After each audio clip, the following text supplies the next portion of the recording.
Interview Expert est aujourd'hui eh bien, du côté de Calais pour retrouver les 6 bourgeois de Calais. Eh bien, les 6 bourgeois de Calais, ne pas oublier que dans les 6 bourgeois de Calais, nous allons retrouver dans un premier temps le fondateur des bourgeois de Calais. Je vous ai pris, allez-y. Alors comment s'est passé effectivement et comment vous avez fait, comment se sont créés les 6 bourgeois de Calais?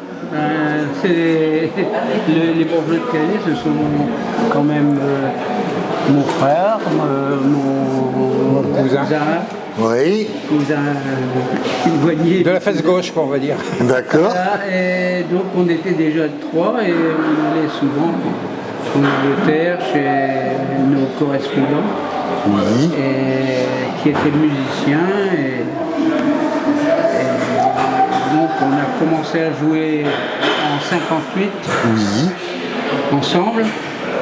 Et après, on a vu ici les Shadows qui sont arrivés en 61. Oui. Et là, on a décidé de former un groupe en cherchant un batteur et un chanteur.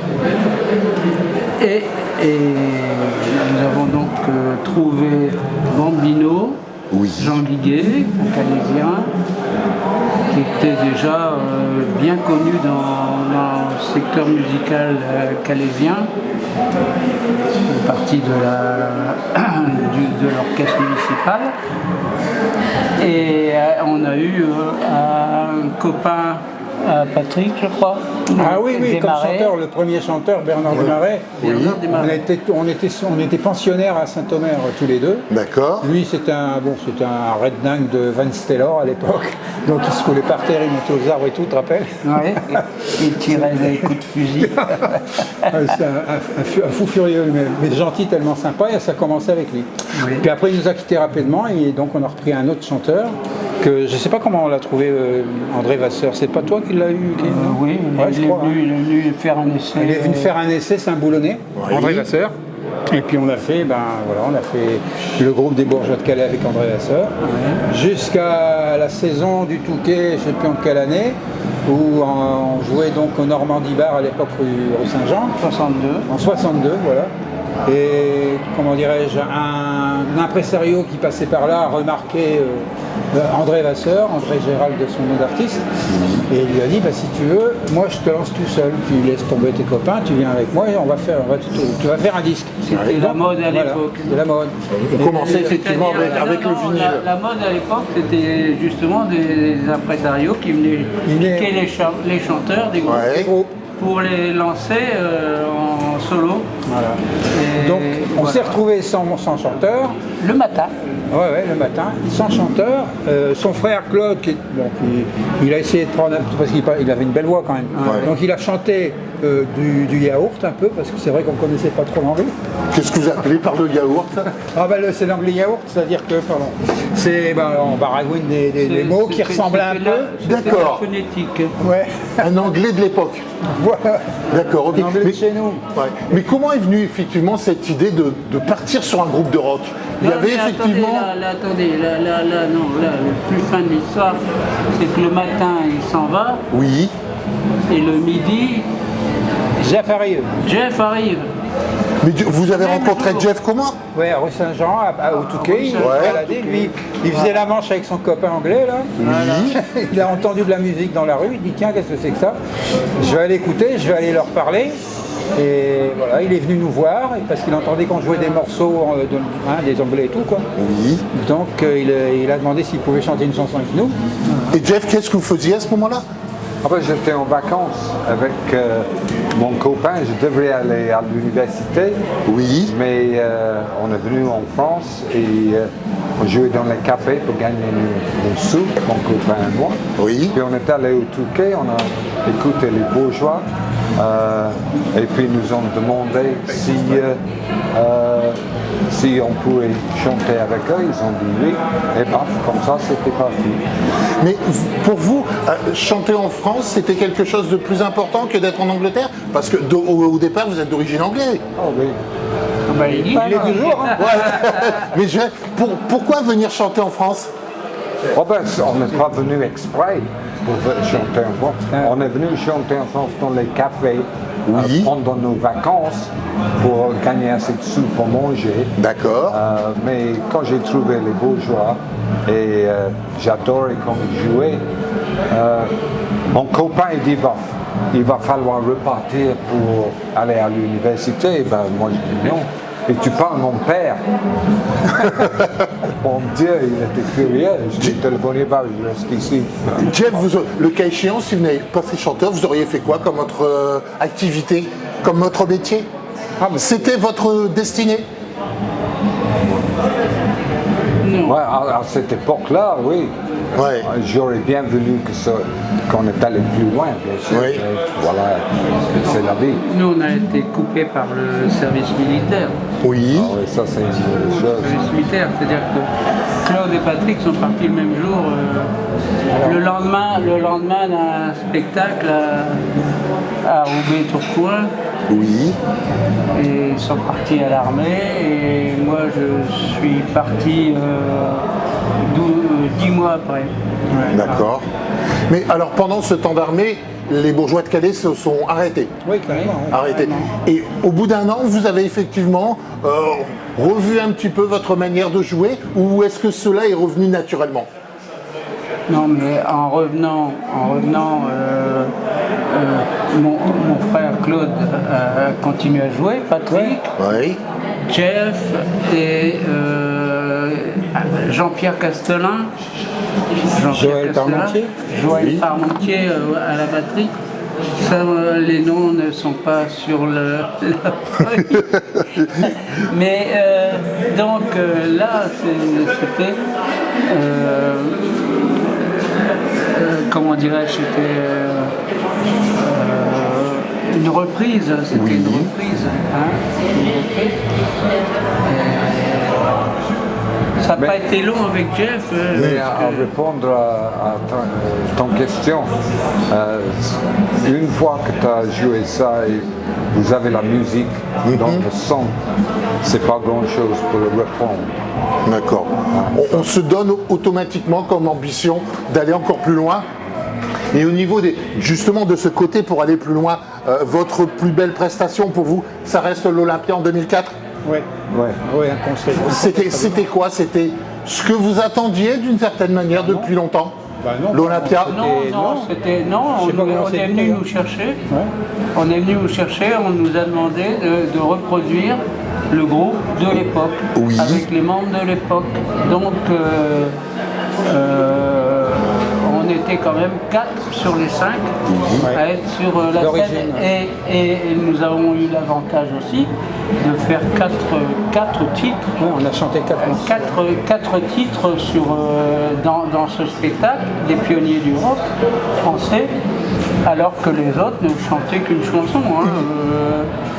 Ouais. Donc c'était quand même, et puis c'était bien fait, quoi. C'était pour vous un certain tremplin?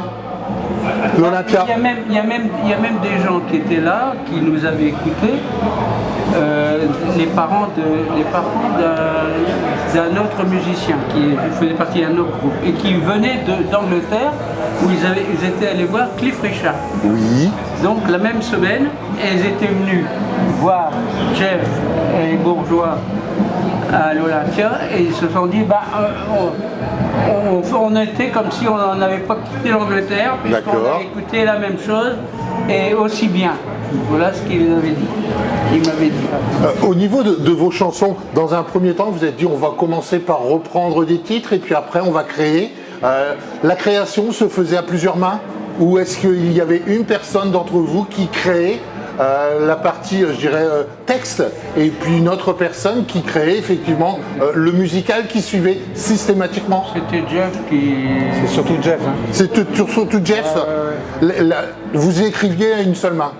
Oui, parce que quand j'ai pris la guitare, j'avais pas l'ambition d'être un guitariste formidable.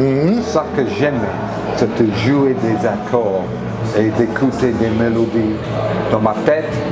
Et c'est comme ça que j'ai fait les chansons. Le texte, c'était la musique, et puis on a, ben, Mais ce nous, soir, on avait quand même une interprétation personnelle, nous. Ouais. Nous, les musiciens, on avait une interprétation personnelle de ce que Jeff nous donnait. Voilà. Parce qu'il ne faut pas oublier non plus que les bourgeois de Calais, c'est pas uniquement la France, ça a été aussi Costa Brava, ça a été l'Espagne, vous ouais, étiez effectivement en Europe. Jeff n'était pas là, il n'est pas venu en Espagne. Ah bon, Non. il n'avait pas envie. Il n'avait pas le droit. Il n'a pas eu le droit de venir. D'accord. Je ne vais pas expliquer pourquoi, mais Non, j'avais pas- On le dira pas. Expliquer pourquoi. Non, on avait notre chanteur, hein, un chanteur dunkerquois, qui est un copain d'école de Patrick et de Claude aussi. Ouais. Et puis on a fait le voyage de la Costa Brava. Ouais. Mais bon, c'est anecdotique. Hein, C'était pas automatiquement ce que vous attendiez le plus d'aller chanter en Europe. Ce qu'on a vraiment aimé, moi à mon sens, c'est les saisons au Touquet. Ah oui. Les saisons au Touquet où on jouait 3 fois par jour. Donc on n'avait pas besoin de répétition. On faisait 3 fois par jour. 3 fois par jour. Donc on faisait l'apéritif le midi. Et j'ai une anecdote de ce temps à rue Saint-Jean au Touquet. La rue était tellement pleine de gens qui nous écoutaient qu'il n'y avait pas de trafic, rien du tout. C'était Plus aucune voiture ne passait. et autant que le Daily Mirror, un journal anglais, ils ont entendu, je ne sais pas, peut-être ils étaient en vacances, mais c'était Comme Jeff. Ouais. C'était marqué dans le journal. D'accord, ok. dans le Daily Mirror. Daily Mirror. Pour vous, entre guillemets, le Touquet, ça a été un tremplin pour faire connaître les bourgeois de Calais au niveau national. Déjà, c'était des répétitions constantes. Des répétitions constantes. C'est-à-dire qu'en jouant 3 fois par jour, les progrès étaient énormes. Ce qui fait qu'on a eu l'opportunité de faire un disque tout de suite. Et il faut dire qu'à l'époque, il n'y a pas beaucoup de groupes qui faisaient des disques. Hein. Il y avait beaucoup de groupes en France, mais il n'y en avait pas beaucoup qui faisaient des disques. Donc il fallait être Parce que ça assez coûtait fort. cher à l'époque. Non, parce qu'il fallait être assez fort musicalement pour pas prendre de musiciens professionnels. D'accord. Voilà. Bon, il ne faut pas oublier quand même que vous avez fait 2 disques avec Pathé. Oui. Ensuite, vous en avez fait un avec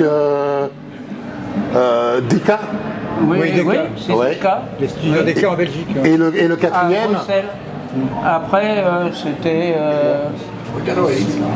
Voilà, on vient de retrouver effectivement la quatrième personne, voilà, qui nous rejoint. Voilà, d'accord, ok. Donc, 2 avec Pathé, 1 avec Decca, et puis un aussi avec Pudimar, c'est ça? On a DMF, c'était une autoproduction. DMF, c'est Ouais. Une autoproduction, ça. C'est nous qui avions décidé d'en faire. Parce que créer effectivement et faire autant d'albums, c'est pas donné à tout le monde. Parce qu'il Non, faut mais après, il y effectivement. en a eu quand même beaucoup d'albums qui ont été faits par Yann Pierce, Ouais. qui est là. Et voilà, donc c'était quand même tout. Excusez-moi, je Je reviens. vous en prie. Pendant que nous faisions, comment dirais-je,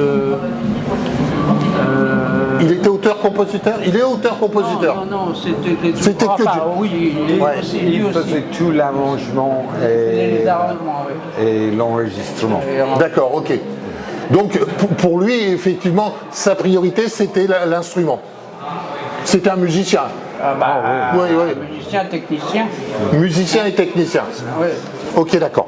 Bon, eh bien, je ne vais pas vous retarder plus longtemps. Je vais tout simplement vous remercier. Aujourd'hui, eh bien, du côté de Calais, c'était effectivement votre dernier concert. Oui. Est-ce qu'il y aura-t-il une suite, il y aura quelque chose. Vous n'allez pas arrêter la musique. non. On n'arrête pas la musique comme ça Non, du jour au lendemain. en fait, le nom des bourgeois, maintenant, on va le mettre au placard, je veux dire. D'accord. C'est fini.